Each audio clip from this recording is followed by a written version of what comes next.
ठीक आहे, आता मयुरीला रिस्पॉन्सिबिलिटी दिली मम्मी, लाईफ चेक करायची, पोरं तर काही करत नाही. Okay, so non-recurring expenses, can we say that capital expenses are majority of the time are like what? Assets of the business. So revenue expenses, we'll call it as an revenue expenses will be recurring in nature, and in an accounting these expenses will be used the only word called as an expenses. अगर expenses revenue nature के हैं तो accounting में उनको सिर्फ कौन सा word use होगा?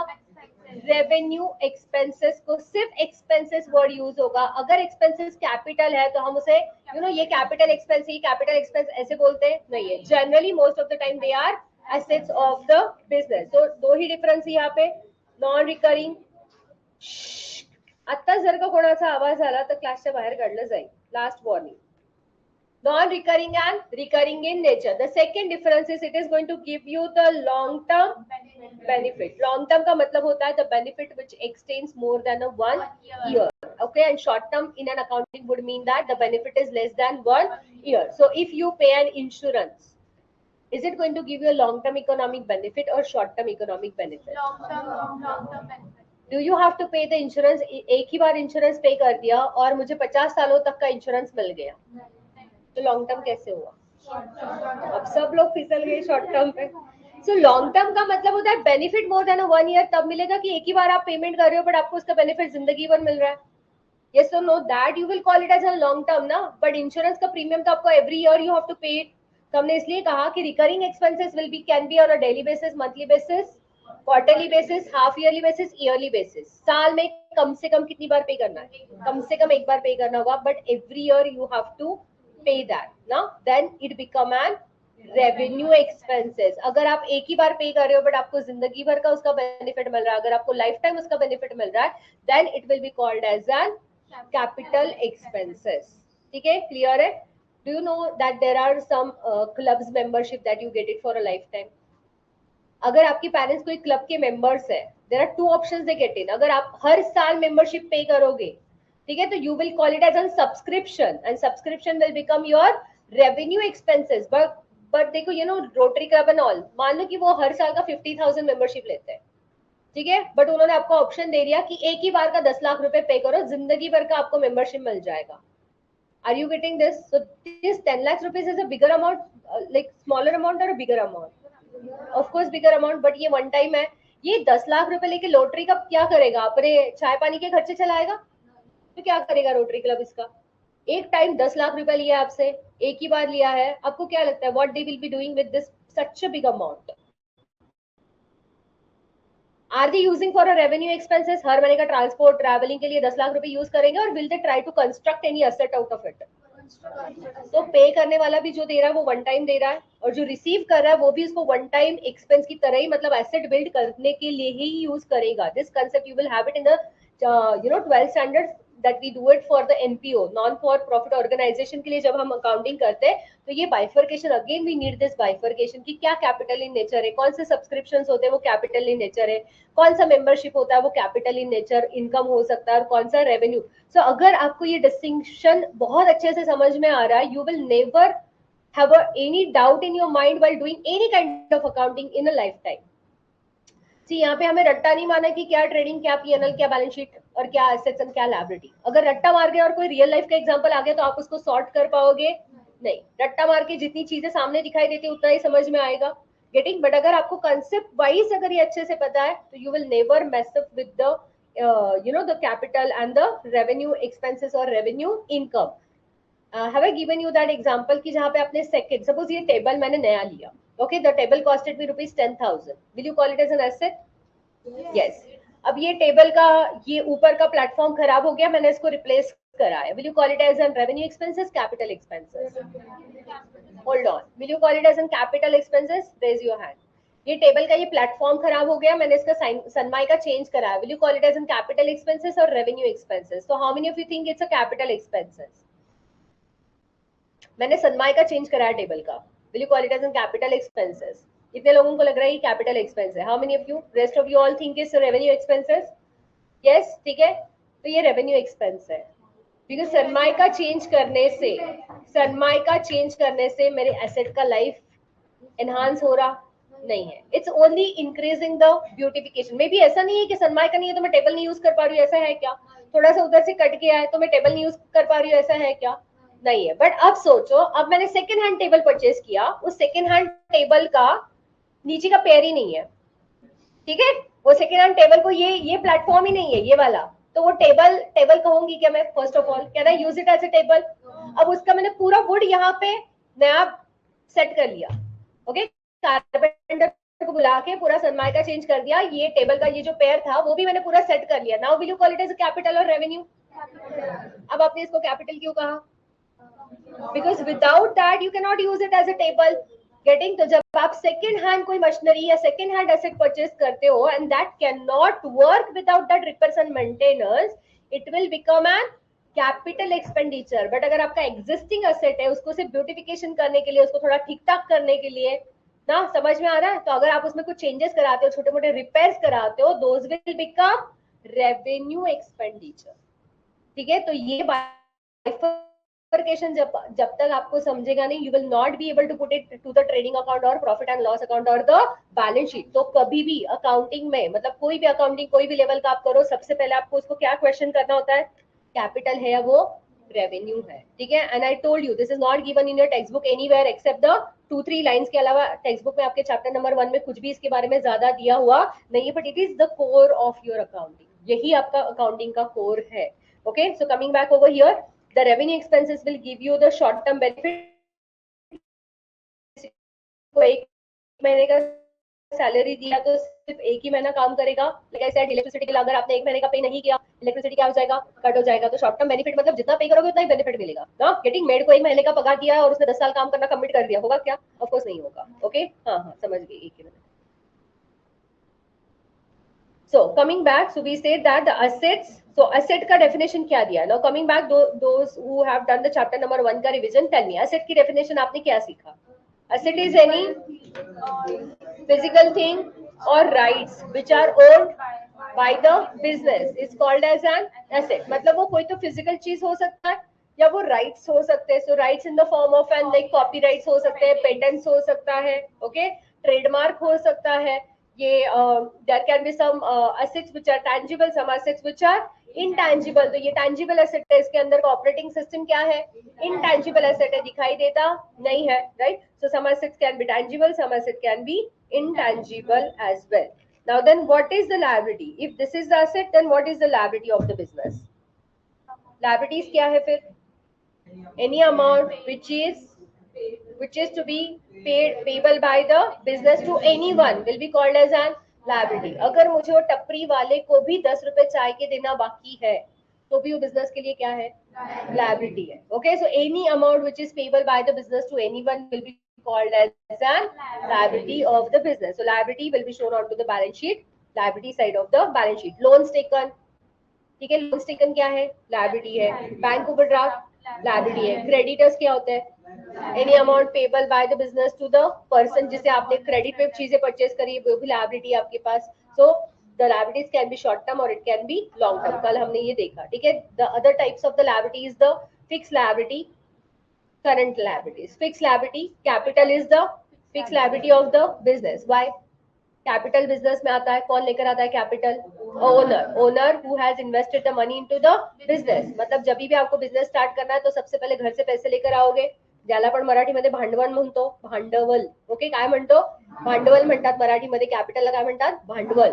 So whenever you start the business, आपको अपने पॉकेट से कुछ तो पैसे डालने ही पड़ेंगे। ऐसा नहीं कि मैं पहले दिन से लोन कोई देगा कि आपको पहले दिन से लोन, आपके पास बिजनेस का प्रोजेक्शन नहीं है, प्लानिंग नहीं है, कुछ नहीं है, तो आपको कोई फर्स्ट डे से लोन देगा नहीं है। That's what people are scared to start the business, because आप जितना पैसा डालते हो आप अपने सेविंग से लेकर आए हो पैसे ना। And if you are not able to perform your business well, not able to make the profits, आपने जितना सेविंग किया बिजनेस में पैसा डाला है वो भी क्या हो जाएगा? डूब जाएगा। और सर पे जो बोझा होगा वो अलग से, लोगों के पैसे देना रह गए तो अलग से एडिशनल पैसे आपको वापस से लोगों के देने के लिए पैसे जमा करने पड़ेंगे, इकट्ठा करना पड़ेगा। So capital is the first and the foremost fixed liability of the business, क्योंकि जिसने बिजनेस स्टार्ट किया है, जिसने बिजनेस को पैसा दिया, ये आज नहीं तो कल वापस पैसा किसे जाना है?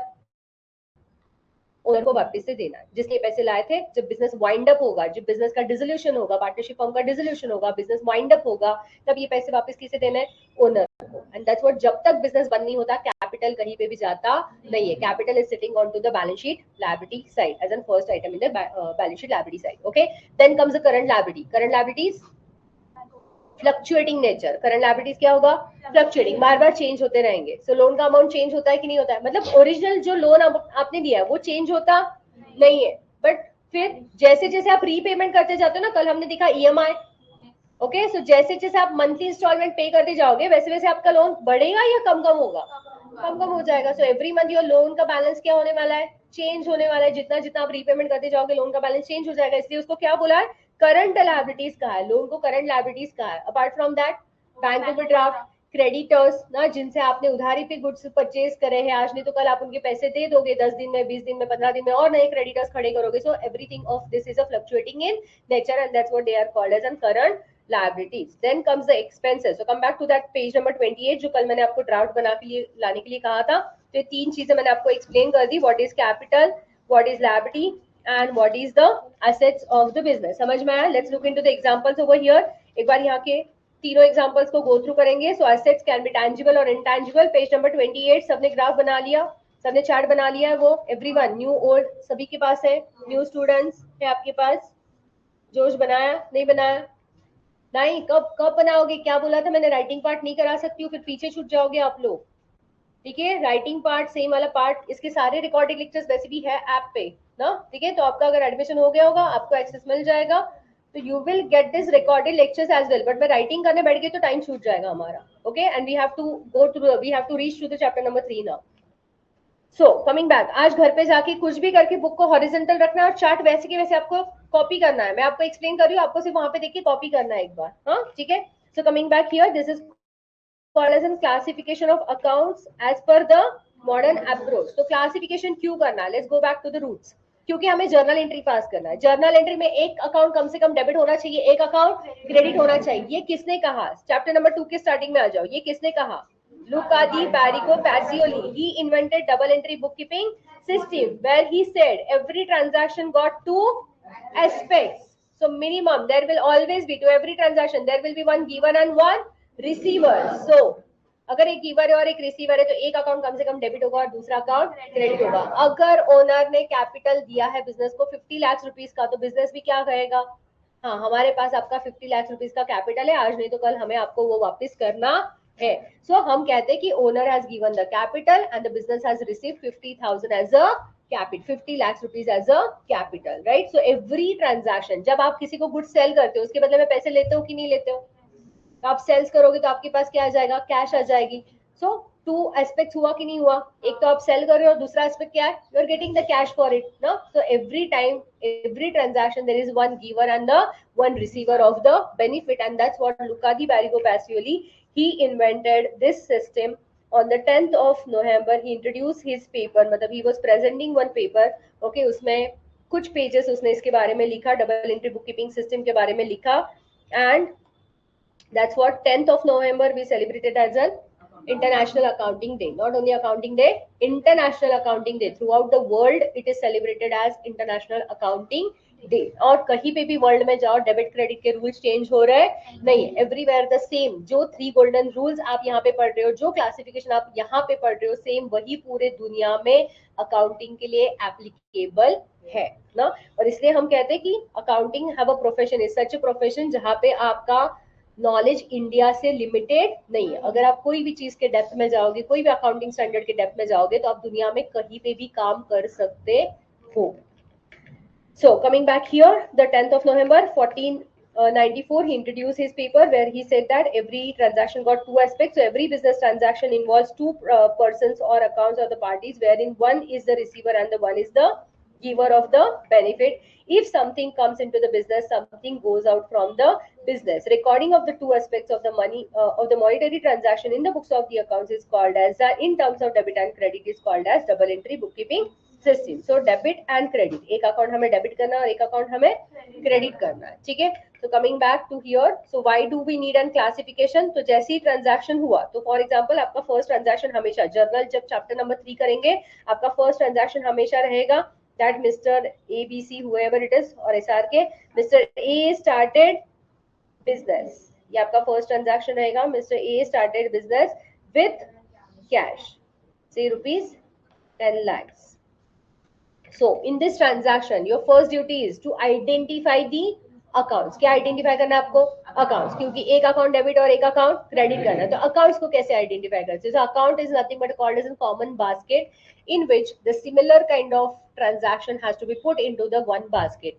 So if I say the cash, so cash is my one basket. Either whenever the money comes in, which basket I'm going to call it as an cash. And if the money goes out from this basket, I'm going to call it as an cash.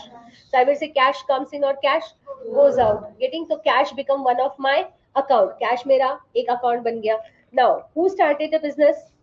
Mr. A. Now starting the business, इसका कोई account बन सकता है क्या? नहीं. But किसने आपको दिया ये capital business में? Mr. A ने. तो क्या Mr. A का account बन सकता है? Is he a common person? कोई भी है क्या? रास्ते पे आते जाते वाला कोई person है क्या? ये नहीं. He is the owner of the business. He has started the business. So we'll say that Mr. A being an proprietor will say उसका कौन सा account है business में? Capital account. And the second account we identified is the cash account. Now I have to decide which account has to be debited and which account has to be credited. For that I need to know the classification of accounts. Now classification of accounts as per modern approach shortcut है, और classification of accounts as per traditional approach long cut है. Okay, long form मतलब long cut in a sense that आपको सोचना पड़ता है उसके लिए कि वो पर्सनल है, रियल है कि नॉमिनल है. ओके, बट जैसे मैं कहती हूँ कि आप अभी इनिशियल स्टेजेस पे अकाउंटिंग के, तो आपको ट्रेडिशनल अप्रोच ज्यादा यूज करना है. जैसे आप सीए वीए बन जाओगे तो आप क्या करोगे? मॉडर्न अप्रोच को यूज करोगे, बिकॉज मॉडर्न अप्रोच इजी है, but the one who understand it purely कि क्या एसेट, क्या लायबिलिटी, क्या एक्सपेंस, क्या कैपिटल, उनके लिए वो इजी है. स्टार्टिंग फेज में अगर आप ट्रेडिशनल अप्रोच ज्यादा यूज करोगे तो आप अकाउंटिंग में डेबिट क्रेडिट में कहीं पे भी अटकोगे नहीं, because classification is little easy. क्या पर्सनल है, क्या रियल है, क्या नॉमिनल, ये आइडेंटिफाई करना थोड़ा सा ज्यादा इजी है वहां पे आपके लिए. So coming back here, so I need a classification of accounts. If I'm using the modern approach, the accounts are divided into assets, liabilities, capital, expenses and income और revenue जिसे आप कह सकते हैं. तो इसमें से हमने कहा कि assets is nothing but capital expenses. Okay, जो लॉन्ग टर्म के लिए आप करोगे वो कैपिटल एक्सपेंसेस है, जिसमें building, land and machinery, plant and machinery, land and building, office equipments, IT assets, furniture, everything will come under what? Assets. What is going to come under the liabilities? Like you said, bank loan, bank overdraft, creditors, bills payable, outstanding expenses, everything is going to come under the liability. Capital is specially made for capital. फिर expenses किसे कहना है? फिर expenses किसे कहना? अभी हमने कहा either the expenses will B capital और रेवेन्यू, बट जो रेवेन्यू होता है उन्हीं को हम अकाउंटिंग में क्या कहते हैं? एक्सपेंसेस कहते हैं. सो if I am using the word over here expenses, तो मैं यहाँ पे क्या लिखूंगी? एक्सपेंसेस. एंड एक्सपेंसेस के साथ क्या आता है? लॉसेस भी आता है, और इनकम के साथ क्या आता है? गेन्स भी आता है. हाँ बोल, क्लास में हूँ, 7:30 को खत्म होगा. क्लास लेक्चर तो कब तक आ रहा? नहीं, मैं 8 बजे जाऊंगी वहाँ पे बच्चों को रेडी करके.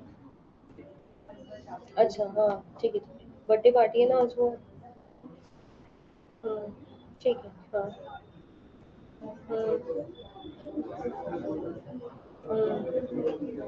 ठीक है. हाँ हाँ हाँ ठीक है. तेरे खाने का बता देना, मैं बाद में करती हूँ. ठीक है, पाउच नहीं है, मैं बता दूँगी. हाँ चला चला चैटर बॉक्स लगेच. हाँ चलो चलो चलो. Shawnee, Ria, look in here.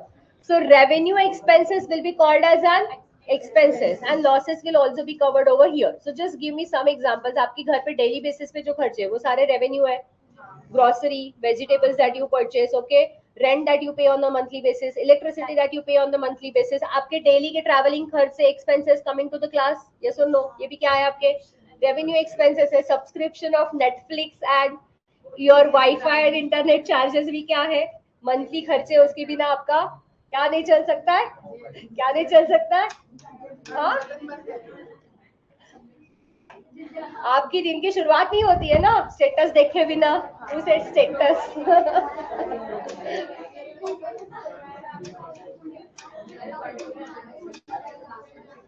हाँ, तो किसका सबसे पहले किसका स्टेटस देखते हो? नहीं नहीं, सब लोग गॉसिप कर रहे हैं, किसका कौन स्टेटस देखता है क्या तन्वी? नाही, मी रात्री 12:30-1 वाजता जरी टाकलं ना तरी मला लाईक आले की समजतं कोण लगेच स्टेटस बघतं आणि कोण लगेच यू नो काय बघतं इंस्टाग्राम मध्ये, कोण लाईव्ह आहे कोण नाही आहे ते. सो कमिंग बैक, इसलिए बोल रही हूँ फॉलो करो, तो तुम लोग फॉलो नहीं कर रहे हो मुझे. हाँ, नहीं खुद के इंस्टा आईडी दे रहे हो तुम लोग मुझे. दिया दिया, बहुत कम लड़कियों ने दिया, लड़कों ने तो ब्लॉक करके रखा है मुझे लगता है. हाँ, ध्रुव ने ब्लॉक कर दिया मुझे, मैम मुझे टैग मत करो आप. चलो, सो कमिंग, आपका वीडियो कब से डालना वो वैसे ही देगा क्योंकि आपके गिने चुने लोगों ने इंस्टा के आईडीज दिए मुझे. Fine. So coming back here guys, so expenses, business के लिए एक्सपेंसेस कौन से बेसिस पे होंगे?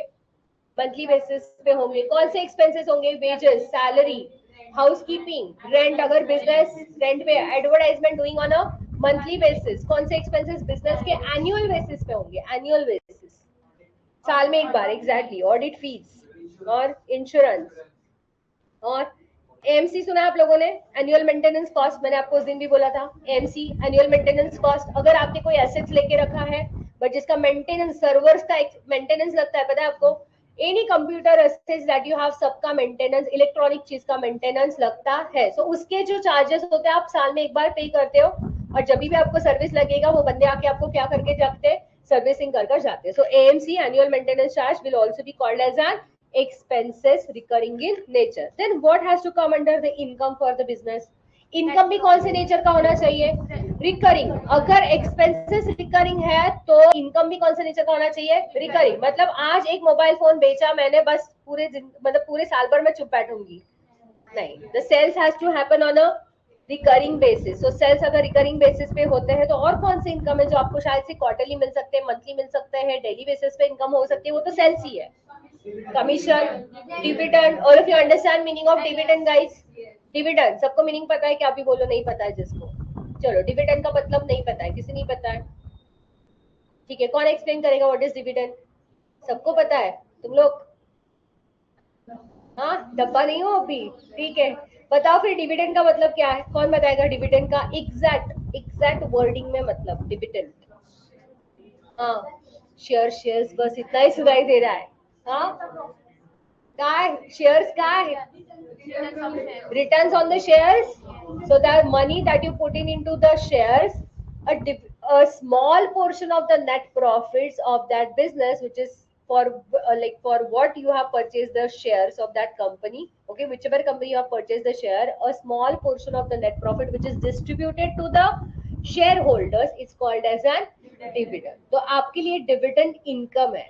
यस, अगर आपने किसी कंपनी के शेयर्स परचेज करके रखे हैं तो, बट जो कंपनी डिविडेंड पे कर रही है उसके लिए डिविडेंड एक्सपेंस नहीं होता. It is called as an appropriation of profits. ठीक है, एग्जैक्टली एक्सपेंस नहीं बोलेंगे उसको. There is something called as an appropriation of profits. मतलब एक्सपेंसेस माइनस करने के बाद प्रॉफिट मिलता है ना, उस प्रॉफिट का एक हिस्सा आपको मिल रहा है ना. ठीक है, तो it is not directly treated as an expenses but it is called as an appropriation of profits करके उसे कहा जाता है. So for you, if I'm a like business and I've invested extra money into the shares, तो मेरे लिए भी dividend मिलना क्या होगा? इनकम ही होगा, रिकरिंग इन नेचर होगा. कितनी बार डिविडेंड मिलता है? कम से कम एक बार तो देती है. अच्छी कंपनी एक बार देती है. अगर अच्छी कंपनी अच्छा परफॉर्म नहीं कर रही है तो नहीं मिलेगा. बट ऐसा नहीं है कि एक बार पे किया तो जिंदगी भर पे करेंगे, नहीं. इसलिए डिविडेंड कैपिटल इन नेचर नहीं है, डिविडेंड रिकरिंग इन नेचर वाला इनकम है. ओके, इंटरेस्ट कितनी बार मिलता है फिक्स डिपॉजिट पे? हाँ, और किसी को कुछ बोलना है? फिक्स डिपॉजिट, दो types of fix deposit. Deposits के दो type, fix deposit and recurring. हाँ, अद्वैत बताएगा हमें इंटरेस्ट कितनी बार मिलता है एफडी के ऊपर. बताओ अद्वैत. हाँ, वंस इन ईयर. आज घर पे जाके आप सब लोग आपके पेरेंट्स के साथ कंफर्म करोगे एक बार? Just ask one question to your parents, क्या आपने एफडी बनाया है? ठीक है, फिर क्या दूसरा क्वेश्चन क्या पूछोगे? इंटरेस्ट कितना परसेंट मिलता है, कितनी बार मिलता है साल में? आप सोचो ना, एक कोई सीनियर सिटीजन है. Okay, hold on. ठीक है, मैं लॉजिकली सोचना सिखा देती हूँ आपको. डिपेंड्स। आपका आंसर क्या होना चाहिए पता है? Depends on. इसलिए बोल रही हूँ, आप घर पे जाके पूछो, मैं नहीं बताऊंगी आप लोगों को, ठीक है? मैं नहीं बताऊंगी। My question to you is, एक सीनियर सिटीजन है, उसने रिटायरमेंट पे उसको 10 लाख रुपए मिले, उसने पूरे 10 लाख का एफडी बनाया, ठीक है? और वो बोल रहा है कि मुझे पूरे पूरे साल का मिला के एक ही बार इंटरेस्ट दो। क्या लगता है आपको? क्या लगता है आपको? जमेगा उस सीनियर सिटीजन को सर्वाइव्ह करना? हाँ, की वर्षाच्या शेवटी मला इंटरेस्ट द्या, मी बनवते एफडी. बनवेल का कोणी एफडी? मग काय वाटतं तुम्हाला, काय आन्सर असलं पाहिजे याचं? It depends upon the need of the person. If you say while making the FD, अगर आप कहोगे मुझे मंथली इंटरेस्ट चाहिए तो मंथली इंटरेस्ट आएगा. आप कहोगे मुझे मंथली पैसे की जरूरत नहीं, मुझे क्वार्टरली चाहिए, तो आपको क्वार्टरली आएगा. आप बोलोगे नहीं हाफ ईयरली दे दो, आप बोलोगे नहीं मुझे दो ही मत, मेरे अकाउंट में डालो ही मत, ये जो भी इंटरेस्ट है मेरे एफडी में ऐड करते चलो. यस और नो? पॉसिबल है क्या? Yes of course. आपका एफडी का वैल्यू बढ़ते रहेगा, कंपाउंडिंग हो के और वैल्यू बढ़ती रहेगी. 50,000 की एफडी 5 सालों में लाख रुपए की हो सकती है. Are you getting? 50,000 का एफडी 3-4 साल 5 साल के अंदर अगर आपको ऑन एन एवरेज अभी 10 से 12% अगर रिटर्न मिले तो वो कम से कम डबल हो सकता है 3-4 सालों में. ठीक है, समझ में आ रहा है आप लोगों को? Okay, so coming back over here, compounding के साथ बोल रही हूँ मैं, कंपाउंडिंग के साथ. सो coming back over here, FD के ऊपर का इंटरेस्ट आप एज्यूम कर सकते हो कम से कम साल में एक बार मिलेगा, but monthly, quarterly, half yearly और ईयरली बेसिस पे भी मिल सकता है. Then you got a commission. If you are getting the commission, commission will be received on a depending, आप कितना किसी का सेल करके दे रहे हो तो आपको कमीशन वैसे मिलेगा, depending on the terms and contracts between the party, right? So FD के ऊपर इंटरेस्ट, कमीशन मिलेगा, डिविडेंड मिलेगा. और बताओ, और रेंट कितनी बार लेगा लैंडलॉर्ड रेंट टेनेंट से? मंथली बेसिस पे लेगा. Okay, so rent will be recurring in nature. So coming back to the page number 28 guys, आ जाओ पेज नंबर 28. अच्छा, जो लोग न्यू स्टूडेंट है, आपको ये पैराग्राफ वापस से पढ़ना है, which is on the page number 19. Chapter की जो शुरुआत है ना, what is the meaning and definition of double entry book keeping system. It is generally asked for 2 marks. कितने मार्क्स के लिए आता है? 2 मार्क्स के लिए आता है. और इसमें ना 2 मार्क्स के लिए आपको ये पैराग्राफ ऐसे लिखना ही पड़ेगा, छोटा सा शॉर्ट कुछ लाइंस करके. मैंने लिखा के दिया है, मैंने लिखा के दिया ना आपको. Can somebody just send that? आज कोई ग्रुप पे भेजेगा, मैंने इसको शॉर्ट में करके आपको एक 5-6 लाइंस लिखा के दिया है double entry book keeping system का. तो कोई तो ग्रुप पे भेज दो, उतने लाइंस आपने लिख दिए तो आपको 2 मार्क्स का आपका काम हो गया, मतलब it comes for an 2 marks. Okay, चलो, then comes the we need an classification to decide the debit and credit. क्या करना है नाउ? ये डेबिट एंड क्रेडिट करने के रूल्स है. ओके, सो कब कौन सा अकाउंट डेबिट होता है और कब कौन सा अकाउंट क्रेडिट होता है, ये डिपेंड करता है वो कौन से टाइप का अकाउंट है. किसके ऊपर डिपेंड करता है? वो कौन से टाइप का अकाउंट है. सो इफ आई से इट्स एन फर्नीचर, फर्नीचर क्या टाइप का अकाउंट है? 5 में से एसेट है, लायबिलिटी है, एक्सपेंस है, इनकम है, कैपिटल है. All of you agree? Furniture is asset. So suppose मैं business में furniture लेकर आ गई. I purchase the furniture from Furniture Mart, paying him 50,000 rupees. In this transaction, first thing I have to identify the account. कौन सा account है? एक है furniture account, दूसरा है कैश अकाउंट. आप बोलोगे SM Mart जहां से लेकर आए उसके नाम को भी इंपॉर्टेंस दे दो, तो देना है कि नहीं देना? नहीं. अब कैसे डिफाइन करते कि क्यों नहीं देना? अगर वो कैश ट्रांजैक्शन है तो नाम को इंपॉर्टेंस देना नहीं है. अगर वो क्रेडिट ट्रांजैक्शन है, उधारी पे किया हुआ ट्रांजैक्शन है, तो नाम को ही इंपॉर्टेंस देना है, बिकॉज पैसे सामने वाला दे रहा नहीं है. So if it is a credit transaction, you will give importance to the name of the person. If it is a cash transaction, importance should not be given to the name of the person. So agar wo asset, I am buying the asset, I am buying the furniture, then one account will be the furniture account. But do I have to debit this or credit this? Depends upon what type of account it is. If it is an asset, I have to understand what is the rule of asset for debiting or crediting. So asset का rule क्या है debit और credit करने का, ये यहाँ पे दिखाई दे रहा है. ठीक है, ये जो मैंने लिखा, आप टेक्स्ट बुक में पेंसिल से लिखो. अभी जिनके पास नहीं है, टेक्स्ट बुक में पेंसिल से लिखो, एसेट के नीचे लिखो. कल तक आपका ये दिमाग के अंदर फिक्स हो जाना चाहिए. जो लोग न्यू स्टूडेंट्स है उनके लिए बोल रही हूँ मैं. Okay, so asset, if you are buying an asset and if the asset increases in the business, तो एसेट को डेबिट देना होता है. इफ द एसेट इंक्रीजिंग, तो मतलब मैंने इंक्रीजिंग का साइन लिखा है वहां पे, और if you able to see that. And if asset is increasing तो उस अकाउंट को डेबिट करते हैं. And if asset is decreasing, asset account को क्रेडिट करना है. तो अगर मैं बिजनेस में फर्नीचर लेकर आ रही हूँ तो एसेट क्या हो रहा है, इंक्रीज हो रहा है कि डिक्रीज हो रहा है? तो आपको क्या लगता है, एसेट को डेबिट देना चाहिए, फर्नीचर को डेबिट देना चाहिए या क्रेडिट देना चाहिए? क्या देना चाहिए? डेबिट देना चाहिए. Okay, so coming back in this transaction, the furniture account being an asset and it is increasing, जब भी मैं जर्नल एंट्री पास करूंगी फर्नीचर अकाउंट को क्या दूंगी? डेबिट देने वाली हूँ. Now what is my second account, मेरा दूसरा अकाउंट क्या था? Cash account. नाउ गाइस, अगर मैं पूछूं आपको कैश खुद में कोई एक्सपेंस है या खुद में कोई इनकम है क्या? If I'm paying somebody and salary, can I say the cash that I have paid, that cash itself is a salary? या मैं सैलरी करके एक सेपरेट अकाउंट बनाऊं? समझ में आया? तो कैश इटसेल्फ, कैश खुद में कोई इनकम या एक्सपेंस नहीं है. जो हम पे करते हैं उसको हम एक नॉमेनक्लेचर देते हैं, हम उसे एक नाम देते हैं कि मैं सैलरी पे कर रहा हूँ. तो एक्चुअल एक्सपेंस का नाम क्या बन गया? Salary. Getting? But the cash only become the medium of exchange. Cash सिर्फ क्या है? मीडियम ऑफ एक्सचेंज बन गया. आप कैश नहीं दोगे तो बैंक से ट्रांसफर करोगे, बैंक से नहीं करोगे तो क्रेडिट कार्ड से दे सकते हो, मतलब कैसे भी आप स्वाइप करके दे दोगे. Are you getting? आप यूपीआई कर सकते हो, जीपे कर सकते हो ना. तो यहाँ पे salary becomes an expenses and so the cash is defined not itself as an income या एक्सपेंस. कैश को इनकम या एक्सपेंस करके डिफाइन करते नहीं है, ना ही कैश लायबिलिटी है. तो अगर आपके पास 1 करोड़ रुपए आपके घर के ड्रॉवर में है, कैश है, तो किसका है? आपका है, आपकी प्रॉपर्टी है. बिजनेस के ड्रॉवर में है तो बिजनेस की प्रॉपर्टी है. So can we call it as an asset? Anything which is physically or any right which is owned by the business, ये business का कैश है, किसी और लेके जा सकता है क्या? नहीं. So if it is owned by the business it will be called as an asset. तो कैश क्या है बिजनेस के लिए? एसेट है. तो अगर फर्नीचर भी एसेट है और कैश भी एसेट है, बैंक बैलेंस भी एसेट है. क्यों बैंक बैलेंस भी एसेट क्यों है? किसका है वो बैंक बैलेंस? बिजनेस का है. उसके उसमें से कोई निकाल के लेके जा सकता है क्या? अगर वो बिजनेस का है तो बिजनेस से निकाल के लेके जा सकते हैं. विदाउट सिग्नेचर आप पैसे निकाल सकते हैं? नहीं हो. विदाउट साइन आपका कोई भी चेक ऑथराइज होगा? नहीं. Getting? So if that's a balance, that's a cash, that's a bank balance, it is of the business, ownership of the business, so the bank balance will be also an asset. तो अब यहाँ पे भी मुझे asset का ही rule apply करना है. But अभी हो क्या रहा है? कैश आ रहा है कि जा रहा है? Cash is going out. That means asset is increasing or decreasing? Asset is decreasing. और यहाँ पे रूल बताया, asset अगर increase हो रहा है तो डेबिट करो, asset अगर decrease हो रहा है तो क्रेडिट करो. So cash is going. So मुझे कैश अकाउंट को क्या देना होगा? क्रेडिट देना होगा. तो जब मैं चैप्टर नंबर 3 में जर्नल एंट्री पास करूंगी, there is a format of passing the journal entry. All of you remember format of passing journal entry?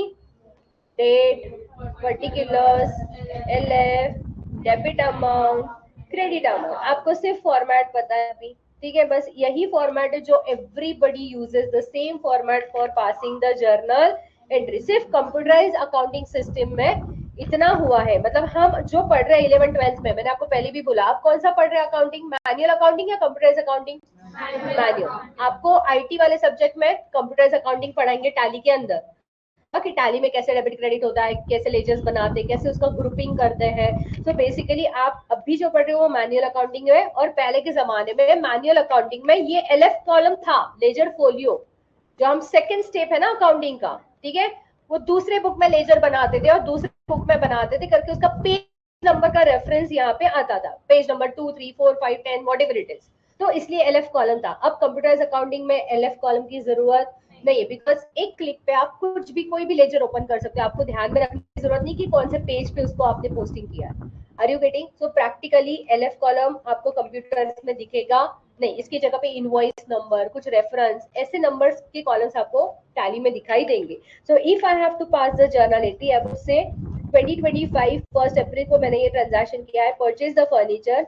From the classification I understood कि फर्नीचर इज एन एसेट, तो मुझे asset account को debit करना चाहिए और मैंने 50,000 का फर्नीचर लिया. तो मेरा जर्नल एंट्री कैसे बनेगा? Furniture account dash dash dash debit is called as, and then credit क्या करूंगी मैं? 2. जो अकाउंट क्रेडिट होता है उसके पहले कौन सा वर्ड लगता है? 2 वर्ड लगता है. कौन सा अकाउंट क्रेडिट करना है? कैश. बिकॉज रूल ने बताया एसेट डिक्रीजेस तो उसे क्या कर दो? क्रेडिट कर दो. तो ये क्रेडिट अमाउंट में क्रेडिट कॉलम में जाके मेंशन करूंगी. This is called as passing and journal entry, जो आपको चैप्टर नंबर 1 में दिया है, डेफिनेशन ऑफ एंट्री. एंट्री क्या है? एंट्री क्या है? एक लाइन में दिया आपको definition, turn out if you don't recall it. Entry क्या है and what is the narration and what is the entry? Recording of a business transaction in a systematic manner in a books of accounts. वहां पे मैंने आपको bracket में लिख के दिया इधर जर्नल और subsidiary books. Subsidiary books entry पहली बार जर्नल और सब्सिडरी बुक्स में किया जाता है. लेजर उसका सेकेंड स्टेप है. ठीक है. सो सिस्टमैटिक मैनर में ट्रांजैक्शन को रिकॉर्ड करना मतलब ही क्या है? एंट्री पास करना है in the terms of journal entry और chapter number 5 which is a subsidiary books. अगर जर्नल में ये वाली जर्नल में एंट्री नहीं होगा तो एंट्री कहां पे जा सकता है? सब्सिडरी बुक्स में जा सकता है. कब कौन सी एंट्री सब्सिडरी बुक में पास करनी है? Sales book, purchase book, sales return book, purchase return book, cash book, वो चैप्टर नंबर 5 में बताऊंगी. ओके, तो आप सब्सिडरी बुक में जाएगा. एंट्री पास करने के बाद एंट्री के बारे में जो छोटा सा डिटेल्स हम लिखते हैं उसे क्या कहते हैं? Narration. It always start with the word being and it is always written in the past tense. तो लिखना देखोगे तो पता चलेगा नहीं. अब यहाँ पे आपने वो भी नहीं लिखा ना कि आपने किससे परचेज किया था. लिखा क्या आपने? नहीं. तो अगर आपको क्विक रेफरेंस चाहिए कि अरे लास्ट टाइम में फर्नीचर किससे परचेज किया था, तो क्या चाहिए आपको? जाके एंट्री देखोगे ना कि किससे परचेज किया था. अगर आपने नरेशन में लिख दिया है this is purchase being furniture purchase from SM mart, invoice number blah blah blah, तो फटाफट आपको रेफरेंस मिलेगा कि नहीं मिलेगा? Because after 365 days you cannot recall all the transactions. So for that, after passing an entry, a small description details about that transaction is that entry is called as an narration. तो classification क्यों करना है हमें? Because हमें journal entry पास करनी है. Journal entry pass करने के लिए हमें एक डेबिट चाहिए, एक कम से कम एक डेबिट और एक क्रेडिट. एक जर्नल एंट्री में 10 से ऊपर भी डेबिट हो सकते हैं, 10 से ज्यादा भी क्रेडिट हो सकते हैं. कम से कम एक चाहिए. Are you getting? The debit has to match to credit. Because जितना अमाउंट का फर्नीचर लिया है उतना ही पैसा दोगे कि ज्यादा का देकर आओगे? अगर ज्यादा का देकर आगे तो भी एडवांस करके रिकॉर्ड कर सकते हो, ऐसा नहीं है. ठीक है, but debit has to exactly match with credit ना. ऐसा नहीं है कि आपको किसी ने लाख रुपए के गुड्स दे दिए और आपने उसके बदले में 2 लाख का एंट्री पास कर दिया या 2 लाख की अमाउंट दे दी. ऐसा होगा नहीं. तो जितने का बेनिफिट मिला है उतने का ही आप डेबिट या क्रेडिट दोगे. And that's what debit has to match with the credit. तो जर्नल एंट्री पास करने के लिए हमें डेबिट क्रेडिट पता होना चाहिए. इसीलिए हमें क्लासिफिकेशन को देखना है. So everyone come back to the classification rules. समझ में आया? अब हमने जर्नल सीखा नहीं है, हमने सिर्फ क्या सीखा है? क्लासिफिकेशन सीखा है कि क्या एसेट, क्या लायबिलिटी, क्या कैपिटल. कौन सा वाला है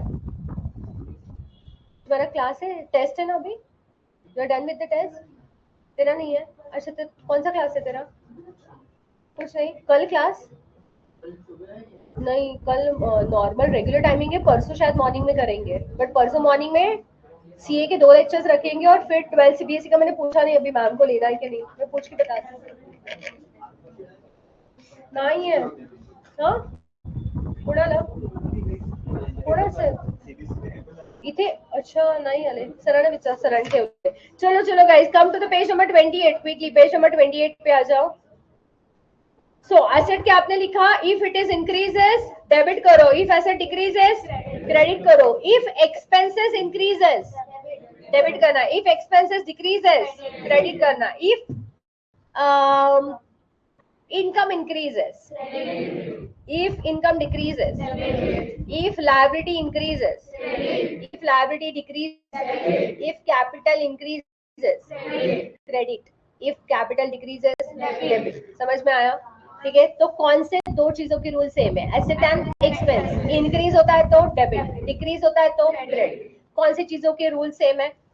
कैपिटल, लायबिलिटी एंड इनकम. ये तीनों भी reverse then asset and expense है. ओके, ये तीनों कहता है कि अगर आपकी लायबिलिटी बढ़ती है तो क्रेडिट करना है, अगर आपका कैपिटल इंक्रीज हो रहा है बिजनेस में तो क्रेडिट करना है, अगर आपका इनकम इंक्रीज हो रहा है बिजनेस में तो क्रेडिट करना है. और इसके तीनों अपोजिट क्या होंगे? डिक्रीज हो रहा है तो डेबिट होंगे.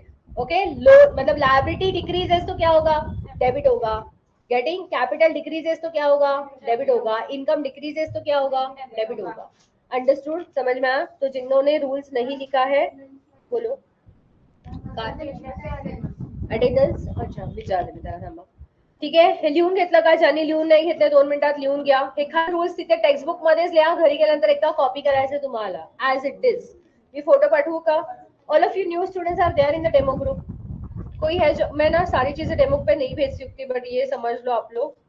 और कितने लोग अभी भी डेमो में है? Demo group 1 2. अभी भी जोश. अब तू झालं ना ऍडमिशन, तुला केलं ना मेन ग्रुप मध्ये ऍड? मग मी नाही आहे. पिंग कर मला एकदा. मी डेमो ग्रुप मध्ये, कारण की टाइम टेबल नहीं टाकत दररोज. मैं बंदच करना है मुझे. हाँ, योर डेमो ना, आपके एडमिशन होने के बाद आप आ जाओगे मेन में, ठीक है? तो कहाँ पे भेजो? आप मुझे इंडिविजुअली हाय बोलो, मैं आपको शेयर करती हूँ ये. हाँ,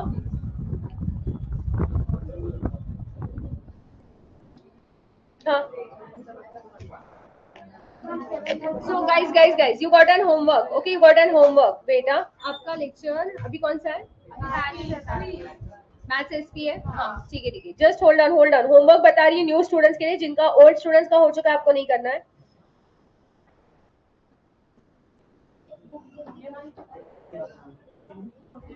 illustration number 4 guys. Illustration number 4, page number 31. ध्यान दो, 1 मिनट. दिख रहा है सबको? Illustration number 4, page number 31. क्या करने बोला आपको यहाँ पे? क्लासिफिकेशन. प्रीपेड रेंट दिया हुआ है, तो आई डोंट एक्सपेक्ट कि आपको आएगा. छोड़ देना, जो नहीं आ रहा है उसको छोड़ देना है. सैलरी क्या लगता है आपको? सैलरी क्या है? एसेट है, लायबिलिटी, एक्सपेंस. क्या है? एक्सपेंस. Are you ready? तो आपको क्या करना है? आपको कॉलम्स बनाने हैं. आपको ऐसे कॉलम्स बनाने हैं: asset, liability, income, gain, expenses, capital. अगर 5 है तो 5 कॉलम्स बनाओगे. अगर मॉडर्न अप्रोच है और ट्रेडिशनल अप्रोच है तो 3 कॉलम्स बनते. तो अगर ये मॉडर्न अप्रोच है तो कॉलम्स बनाओ. You will try your best. आप क्या सोचोगे? सिर्फ आपको एक ही चीज सोचनी है: कैपिटल है या रेवेन्यू है. अगर ओनरशिप है तो एसेट है, अगर पेबल है तो लायबिलिटी है. ओके, और रिकरिंग इन नेचर है तो एक्सपेंस होगा, नॉन रिकरिंग इन नेचर है तो एसेट होगा. Getting it? समझ में आ रहा है? ओके. आपको बिजनेस के पॉइंट ऑफ व्यू से सोचना है. सैलरी मुझे मिल रहा है, मेरा इनकम है. नहीं, किसके पॉइंट ऑफ व्यू से सोचना है? बिजनेस के. बिजनेस सैलरी पे करता है ना, तो बिजनेस के लिए सैलरी क्या होगा? एक्सपेंस होगा. खुद को मिल रहा है सोचना नहीं है. ओके, नहीं ऐसा किया है बच्चों ने, इसलिए बता रही हूँ. ठीक है, सैलरी इनकम लिखकर आ गए हैं.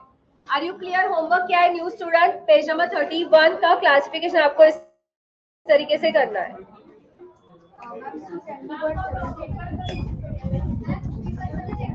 कौन सा? अकाउंट्स. मेरा लेक्चर खत्म होने के बाद I stay back and do it.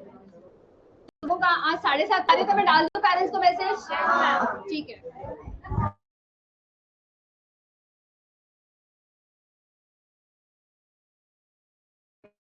हाँ?